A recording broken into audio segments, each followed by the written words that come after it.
Mes chers amis, bonsoir. Il est 20h30 et nous nous retrouvons pour notre cours d'Halakha quotidien. Je voudrais que ce cours soit dédié pour la Refoua Shelema de tous nos malades. Yoel ben Mesoda Atia, Chaim Machlouf ben Atou Ada, Yaakov ben Mesoda, Léana bat Léa, Céline Rachel bat Janin Chana, Esther bat Baya, Raphaël ben Chana, Yom Tov ben Chaya, Machlouf ben Yona, Uriel ben Yvon Chaya Amar, Binyamin ben Yitzhak, Mesoda bat Bela. Mesoda bat Juliette Sarfati, Shimon ben Machlouf, Dvora bat Aziza, Eliaou ben Doli Zouira, Abraham ben Mesodi Aferiat, Yehuda ben Abraham Narboni, Yaakov ben Shlomo Aseraf, Dorit Dvora bat Edith, Yosef ben Aisha, David ben Eli, Chanita bat Zaiza, David ben Rachma, Solika bat Alia Meloul, Mesodi bat Solika Toledano, Dina bat Esther, Shlomo ben Esther, Kamika Mouna Azoulé bat Marie, Moshe ben Mordechai, Raphaël ben Chana, Evelyn bat Rivka, Myriam bat Raya, Matatiaou ben Brendel, Denise bat Olga, Eliaou ben Marcel Maïssa, David ben Zora Wanounou, Abraham ben Sultana ben Amou et son épouse Mesoda, Dora Tamar bat Madeleine, Michael Dadoun, Shimon ben Saada, Chana bat Alia, Yael Chaya bat Fani, Esther bat Rachel Gweta, Lebet Zibi, Yael bat Rivka, Esther bat Shifra, Dov ben Esther, Shlomo ben Myriam, Yoel ben Mesoda, Saadia ben Esther, Eliaou ben Zachra, Thierry Shlomo ben Liliane Fortuné, Rachmarut bat Lizat Esther, David ben Chana, Laurent Korchia, Yehuda ben Simon, Chaim Dov ben Victoria, Shalom Chaim ben Myriam, Yael bat Myriam, Daniel Tzion, Ari ben Nora, Adas bat Ora, et Odaya bat Hélène. Je voudrais également dédier ce cours Leilou Nishmat pour l'élévation de la Neshama de Nissim ben Etitia Azogi, Chaim Yaakov ben Esther Lydia Isti, Shalom ben Yehuda Ganem, André Victor Chai ben Eliaou, Meir Chai ben Abraham Cohen, Zora Georgette bat Esther, Félix Dani ben Emma Simcha, Yosef ben Chana Flak, Marcel Mesod ben Simi, Zouira Rose bat Simcha, Yehuda ben Penina, Eli ben Chana ben Shimoun, Yosef Ben Shalom, Aaron Ben Solika, Nina Bat Kati Matzliach Bet Politil, et Arif Kabat Rachel, Henri Aaron Ben Raphaël Matatia, Chai Victor Ben Yakuta, Roger Chaibarou Ben Abraham Koskas, Yehuda Baralia, Abraham Ben David Ve Esther, Pinchas Ben Shmuel Cohen, Mesod Ben Mimoun Ve Johar, Yitzhak Cohen Ben Rachel, Rav Rouven Mesod Ben Esther Chamou, Yosef Ben Esther Tebol, Mordechai Ben Chana Asoulin, Claudine Chamsa Michal Bat Simcha, Arlet Bat Lea Samama, Yolande Ejma Alimi, Shlomo Ben David Aseraf, Shalom Ben Yosef, Yitzhak Ben Lezer,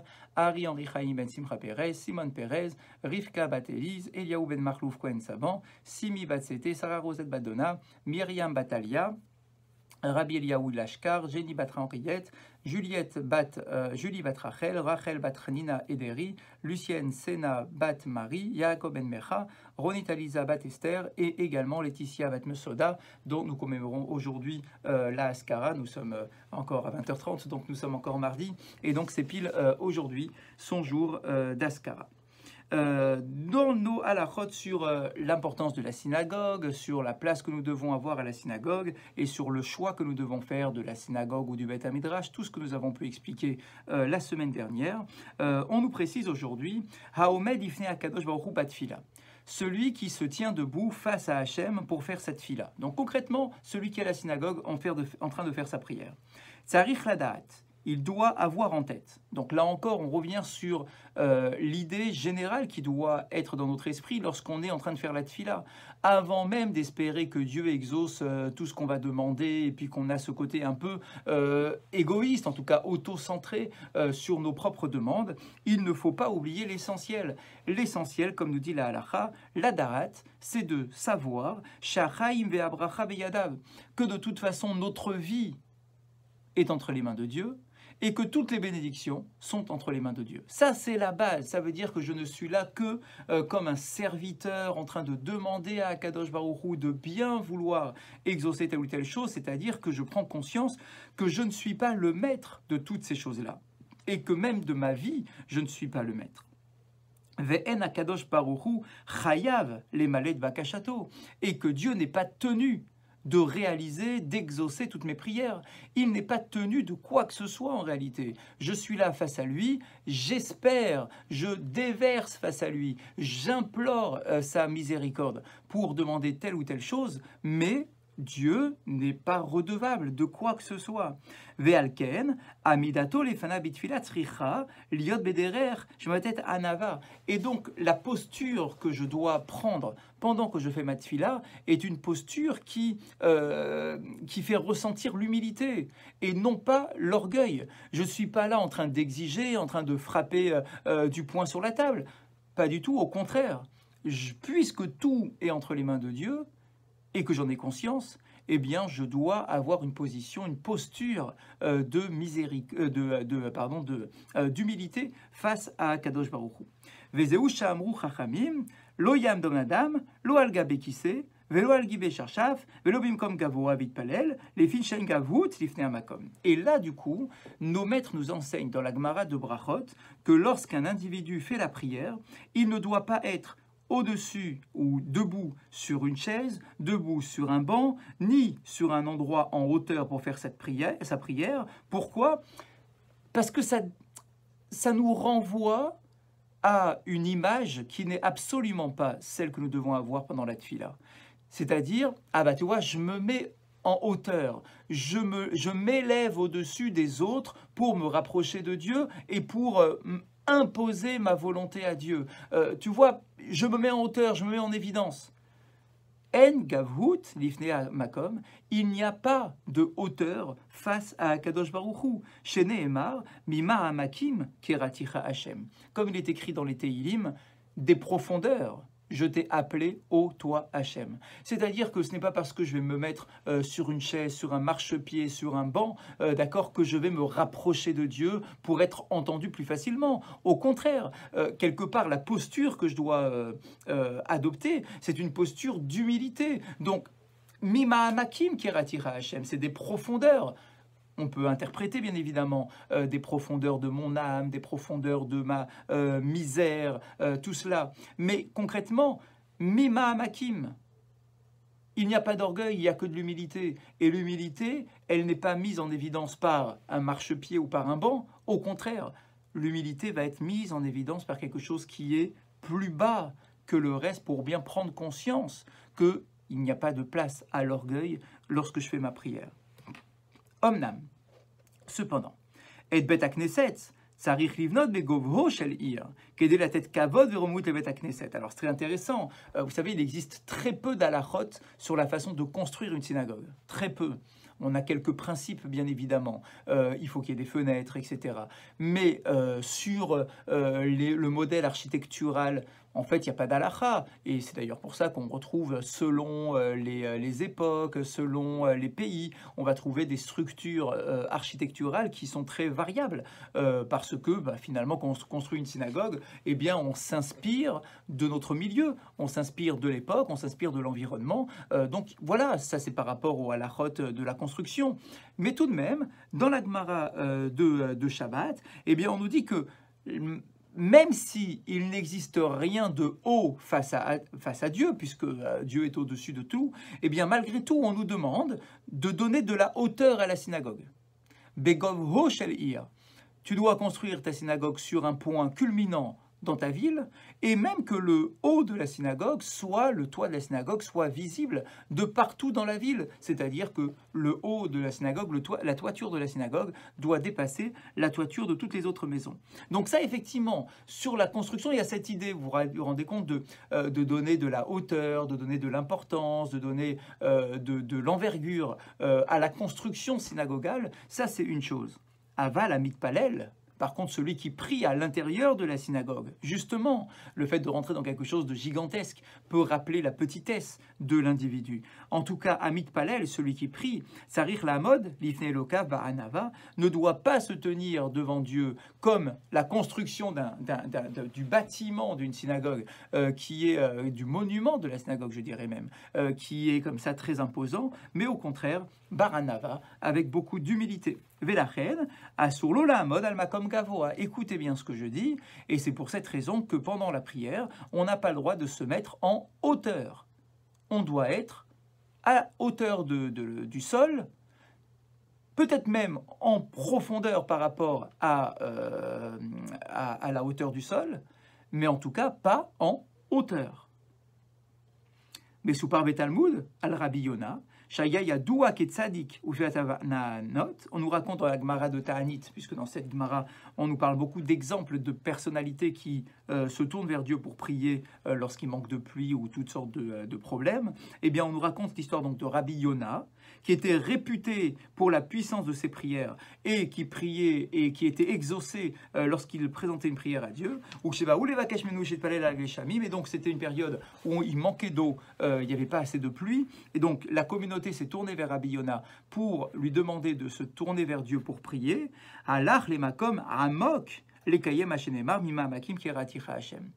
Quand il a cherché un endroit pour prier, il a regardé à droite et à gauche. Il y avait des petits talus, etc. Il n'a pas voulu se mettre en hauteur, mais au contraire, il a cherché un endroit qui était enfoncé par rapport à la hauteur du sol, et c'est là qu'il a prié, Mimahamakim kerati Hashem, des profondeurs, je me suis tourné vers toi, ô Akadosh Baruch Hu.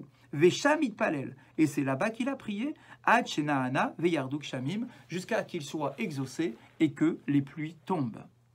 Mitahamze Nahagu bekama mekomot lehanmich et mekomo shel chazan velachen shaliar tzibur nikra yored ifnei ateva. Et c'est de là que nous avons pris l'habitude dans beaucoup d'endroits d'avoir pour le chazan en particulier un endroit qui n'est même pas à la hauteur du sol, mais qui est creusé dans le sol pour avoir la place du Chazan qui dit Mima Amakim Kerati Hashem, des profondeurs, je t'ai invoqué toi Akadosh Baruch Hu. Et c'est à tel point que cette image est importante, à tel point que lorsque on appelle le Chazan dans la halacha, d'accord, alors il y a plusieurs façons de l'appeler, soit on l'appelle un Chazan, soit on l'appelle le Shaliar Tzibour, mais on dit également que le Shaliar Tzibour, il est Yored Lifne Ateva, qu'il descend vers l'autel pour faire sa prière. Il descend. Pourquoi est-ce qu'on dit qu'il descend? Parce que justement, on nous renvoie à ce Teilim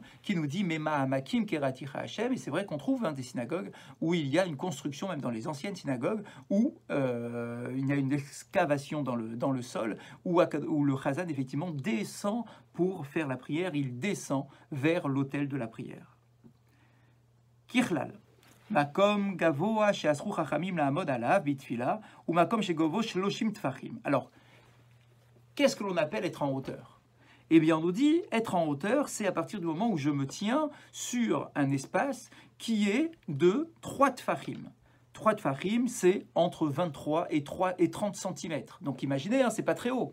On n'est pas en train de nous interdire de monter sur un banc qui serait en hauteur. 30 cm, c'est pas grand-chose. Qu'est-ce que l'on appelle être en hauteur? Donc là, la Chá nous dit Umakom chez Govho Shlosha Tfachim. C'est à partir du moment où je suis au-dessus de 3 Tfachim. 3 Tfachim, c'est la hauteur entre 23 et 30 cm. Donc, ce que j'expliquais, c'est que ce n'est pas très haut. On pourrait dire que l'interdit, c'est lorsque je suis vraiment en hauteur. Là, c'est quoi? C'est l'équivalent d'une marche, d'une petite marche ou deux. Donc, c'est vraiment pas grand-chose. Eh bien, ça, déjà, c'est interdit. Maintenant, bien évidemment, je suis sûr que pendant que vous êtes en train de m'écouter, vous vous posez la question. Dans la plupart des synagogues, le chazan est en hauteur. Il n'est pas en profondeur, il est en hauteur. Dans notre synagogue ici à Boulogne, le chazan est en hauteur. Il y a la teba qui est en hauteur. Est-ce que cela est problématique? Alors on nous dit, Ola omnam le maaseh, dans la pratique, bederer klal, Gam al makom namour misé, elle est palel. Alors il nous dit, effectivement, normalement, même un endroit qui serait inférieur à 23 cm, même à cet endroit-là, il ne faudrait pas se tenir pour prier, d'accord, comme c'est précisé dans nos textes. Maintenant, on nous dit tout de même, et c'est ça la précision par rapport à notre modèle à nous de synagogue que nous connaissons, Imamakom agavoa, omed bifne atzmo, on dit, attention, ce qui est interdit, c'est si la hauteur, effectivement, est entre 20 et 30 cm, mais sur une superficie qui est petite. Mais si c'est une teva qui est relativement large, alors là, du coup, ça s'appelle un terrain indépendant. Ça veut dire qu'on ne le considère plus par rapport au sol de la synagogue, mais on le considère en tant que lieu indépendant. C'est un endroit en tant que tel. À partir du moment où on a environ 2 mètres sur 2, 4 amotes sur 4 amotes, alors là, ça ne pose aucun problème. Comme si c'était un nouveau sol. Vous voyez ce que je veux dire? Ça veut dire que l'interdit, c'est quand il y a un sol et que sur ce sol-là, il y a une chaise, un marchepied qui est vraiment petit, et là, le chazan se mettrait debout là-dessus, là, effectivement, c'est problématique, ça serait interdit. Mais si le lieu que l'on réserve pour le chazan, ce n'est pas simplement une marche, d'accord, mais c'est quelque chose de plus conséquent, de plus imposant, comme nous l'avons ici à la synagogue par exemple, alors là, effectivement, ce n'est plus un problème. Pourquoi? Parce qu'on considère chaque endroit comme étant indépendant. L'endroit en question, c'est l'endroit du chazan, qui est en hauteur, certes, mais en réalité, il n'est pas en hauteur, parce que c'est un endroit en tant que tel. Donc, c'est la superficie, c'est la taille normale, c'est la hauteur normale de l'espace sur lequel il se tient. Et là, ça veut dire qu'on ne va pas prendre en considération par rapport au reste du sol de la synagogue, mais on prendra simplement en considération la théba en tant que telle, et non pas en relation avec le reste du sol de la synagogue. La reine kasher yesh bevet hakneset, shne mefalsim, im yesh memfales agavoa arba amot al arba amot, mutar litpalel alav. Et donc la lacha effectivement est très claire. On peut être rassuré dans nos synagogues, d'accord, à partir du moment effectivement où cet endroit-là, qui est la théba, n'est pas simplement voilà une petite marche, mais que c'est quelque chose de plus large, d'accord, eh bien là ça ne pose aucun problème. Il y a également une halakha qui est intéressante par rapport à la synagogue. Amrou chachamim, leolam yikanes adam levet hakneset shiur shne ptachim ve'acharkar yitpalel. Dans la Gemara de Brachot, il est écrit qu'un individu doit rentrer, je fais une traduction littérale volontairement, un individu doit rentrer dans la synagogue, shiur shne ptachim, 2 portes, la dimension, la mesure de 2 portes, et une fois il sera rentré dans la synagogue de la mesure de 2 portes, ensuite il pourra faire sa prière. Bien évidemment, cette phrase est un peu énigmatique. Ça veut dire quoi? De rentrer la mesure de 2 portes.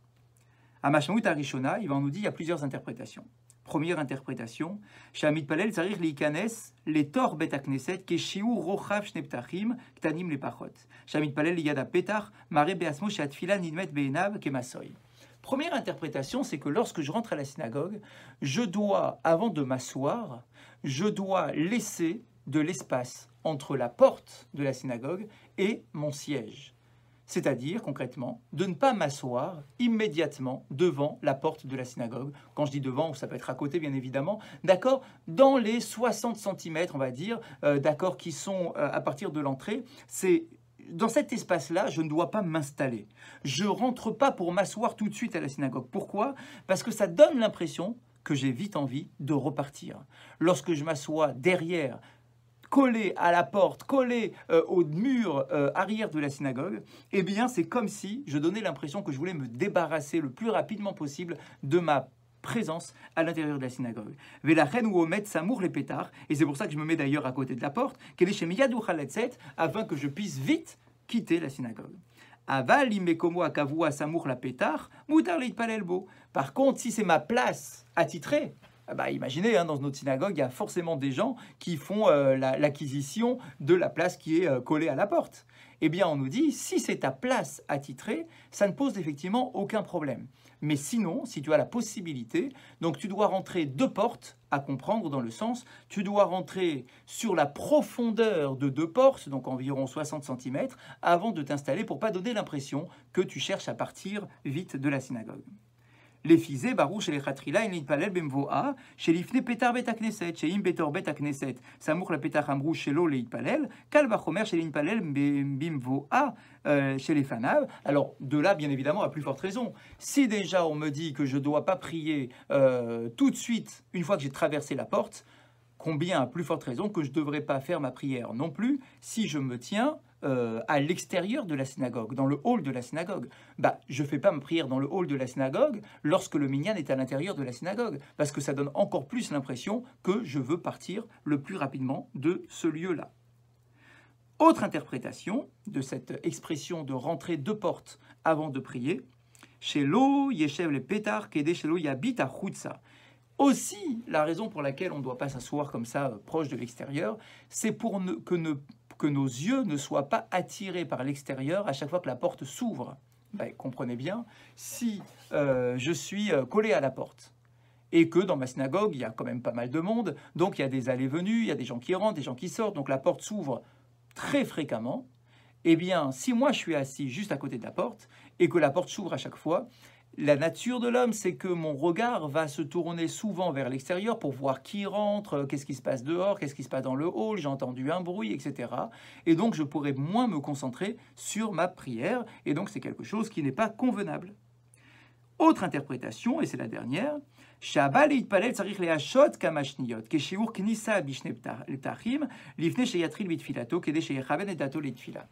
troisième interprétation, c'est de dire que lorsque je rentre à la synagogue, je ne dois pas prier immédiatement. Je dois attendre le temps de traverser 2 portes avant de commencer ma prière. C'est-à-dire, et alors là, vous allez bien le comprendre, souvent, les gens arrivent un peu en retard à la synagogue, et donc lorsqu'ils arrivent, ils sont déjà, dès qu'ils ouvrent la porte, hop, tout de suite, ils sont en train de commencer la prière. C'est pas convenable. Prends le temps de te concentrer. Laisse le temps de traverser 2 portes. C'est-à-dire, prends-toi quelques secondes, au moins quelques secondes, pour comprendre où est-ce que tu te tiens, pour te concentrer, pour faire ta tefila comme il se doit.